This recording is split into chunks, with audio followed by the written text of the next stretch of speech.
Praise the Lord. எனக்கு அன்பான தேவ பிள்ளைகளே, உங்கள் வாழ்க்கையில் நீங்கள் எதையாவது இழந்து தோல்வி அடைந்தது போல ஒரு உணர்வோடு இருக்கிறீங்களா? அப்படி நீங்கள் இருப்பதென்றால் இந்த செய்தி உங்களுக்கு தான்.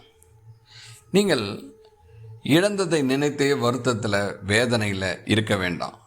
நீங்கள் இழந்ததை நிச்சயமாய் மீட்டு கொள்வீர்கள், திருப்பிக் கொள்வீர்கள். அதை நிச்சயம் நீங்கள் மீண்டும் அடைவீர்கள். நீங்கள் எந்த வழியில் இழந்தீர்களோ அந்த வழியிலேயே கிடைக்கலாம். ஒருவேளை அந்த வழியில் கிடைக்கலனா கூட வேறு ஏதேனும் ஒரு வழியில் தேவன் நீங்கள் இழந்ததை கிடைக்கும்படி செய்வார்.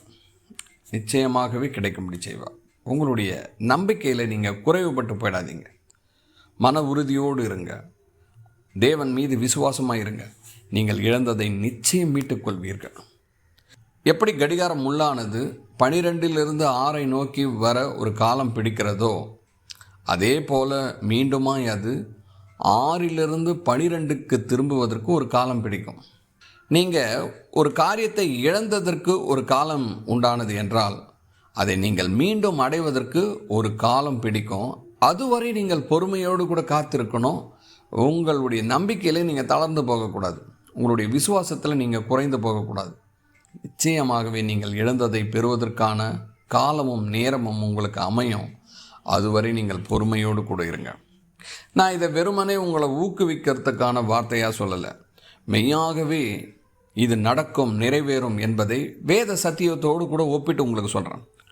1 சாமுவேல் புத்தகம் 30ஆம் அதிகாரத்தில் ஒரு சம்பவத்தை பார்க்குறோம். ஒரு சமயத்தில் தாவீதும் அவனோடு கூட இருக்கிறவர்களும் 3 நாள் பிரயாணமாய் வெளி தேசத்திற்கு சென்று விட்டு மீண்டுமாய் திரும்பி வராங்க. சிக்லா என்ற இடத்துல தான் அவங்க தங்கியிருக்கிறாங்க. அப்படி அவர்கள் தங்கியிருந்த அந்த எல்லைக்கு வரும்போது பார்த்தால் அந்த எல்லை முழுவதும், அவர்கள் தங்கியிருந்த இடம் முழுவதும் அக்கினியினால் சுட்டெரித்து போடப்பட்டு இருக்கிறது. அமலேக்கியர் அவர்கள் மனைவிகளையும் பிள்ளைகளையும் அவர்களுடைய ஆஸ்திகளையெல்லாம் கொள்ளையிட்டு போயிருக்கிறதை அவர்கள் காண்கிறார்கள். மிகவும் மனமுடைந்து போகிறாங்க. வேதனை, மிகுந்த வேதனை. மனைவிகள், பிள்ளைகள், தங்களுடைய ஆஸ்திகள் எல்லாம் இழந்துட்டா ஒரு மனுஷன், பிற்பாடு அவனுக்குன்னு என்ன இருக்குது? அவர்கள் அழுகிறதற்கு கூட திராணி இல்லாமல் அழுது கொண்டிருந்தார்கள் என்று வேதத்தில் சொல்லப்பட்டிருக்குது. எப்படிப்பட்ட ஒரு வேதனை அனுபவித்திருப்பாங்க பாருங்கள். ஆனாலும் கூட இந்த நிலையில் தாவீதுக்கு ஒரு உணர்வு வருகிறது. இதை குறித்து அவன் தேவனிடத்தில் விண்ணப்பம் செய்கிறான். நான் இழந்ததையெல்லாம் அடைய முடியுமா? மீண்டுமாய் அதை திருப்பிக் கொள்ள முடியுமா என்று அவன் தேவனிடத்தில் கேட்கும்போது தேவன் அவனுக்கு உத்தரவு கொடுக்கிறார். நீ பின்தொடர்ந்து போ, நீ இழந்ததை எல்லாம் அடைவாய் அப்படின்ற வார்த்தை அவனுக்கு வரும்போது அவன் உத்வேகத்தோடு எழுந்து அவன் பின்தொடர பார்க்கிறான். கொள்ளையிட்டவர்கள் எந்த திசையில் போனாங்க, எங்கே இருக்கிறாங்கன்றது எதுவுமே தெரியாது. ஆனால் தேவனிடத்திலிருந்து வந்த வார்த்தையை அவன் விசுவாசித்தான். அந்த நம்பிக்கையோடு கூட அவன் கடந்து போகிறான். அப்படி போகும் வழியில் பார்த்திங்கன்னா ஒரு மனிதனை கண்டடைகிறாங்க. அந்த மனிதன் மிகுந்த பசியோடு நோயுற்றவன் போல் காணப்படுறான். அவனை எடுத்து அவனுக்கு தேவையான உணவை எல்லாம் கொடுத்து முதலில் அவனை தேற்றுகிறார்கள். அதற்கு பிற்பாடு நீ யார், எங்கிருந்து வருகிறாய், என்ன உன் காரியம் என்று அவனை விசாரிக்கும்போது அப்போது அவன் சொல்கிறான், நான் ஒரு எகிப்தியன், என்னுடைய எஜமான் என்னை கைவிட்டான், நான் நோயுற்றவனாக இருப்பதனால என்னை கைவிட்டுட்டு போயிட்டான் அப்படின்னு சொல்கிறாங்க. முழுவதுமாய் விசாரிக்கும்போது கொள்ளையிட்டு போனவர்கள் கூட்டத்தில் இவனும் ஒருவன் என்று தெரிய வருகிறது. அப்போது அவனிடத்தில், இதோ கொள்ளையிட்டு போனவர்கள் எந்த எல்லையில் இப்போது இருப்பார்கள், அவர்கள் யார் என்ற முழு காரியத்தையும் அவன் வழியாக தெரிந்து கொண்டு அவர்கள் அங்கு சென்று அவர்களுடைய மனைவிகள், பிள்ளைகள், அவர்கள் கொள்ளையிட்டு போன உடைமைகள் எல்லாவற்றையும் மாத்திரமல்லாமல் அவர்கள் வேறு எங்கெங்கோ கொள்ளையிட்டு சேர்த்து வைத்திருந்த சகலத்தையும் திருப்பிக் கொள்வதை நாம் பார்க்கிறோம்.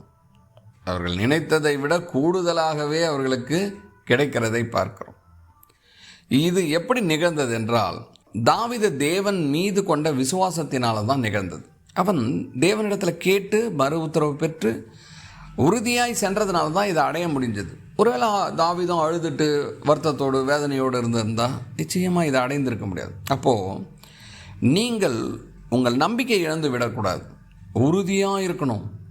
இழந்ததை அடைவோம் என்ற நம்பிக்கையோடு இருக்கணும். அதற்கான தேடுதல் முயற்சிகள் நீங்கள் பண்ணணும். வழிகளை தேவன் உருவாக்குவார்.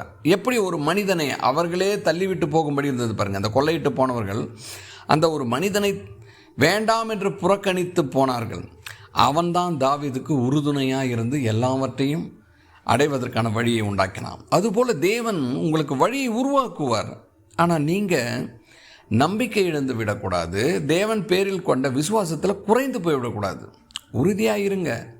ஒன்றுமற்றவனாய் போய்விட்டேனே, வாழ்க்கையில் தோல்வி அடைந்து விட்டேனே என்ற எண்ணம் உங்களுக்கு இருந்தால் இன்றே அதை நீங்கள் அகற்றி போடுங்க. ஒரு நாளும் நீங்கள் கலங்காதீங்க. நீங்கள் எதை இழந்தீர்களோ அதை நிச்சயம் அடைவீர்கள். நிச்சயமாகவே அடைவீர்கள்.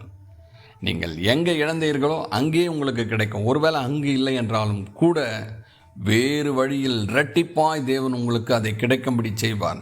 ஆகவே எனக்கு அன்பான தேவ பிள்ளைகளே, பொறுமையோடு நம்பிக்கை இழக்காமல் தேவன் பேரில் கொண்ட விசுவாசத்தில் உறுதியாய் தரித்து நில்லுங்கள். இழந்ததை அத்தனையும் நீங்கள் அடைவீர்கள். தேவனுக்கே மகிமை உண்டாவதாக. ஆமேன்.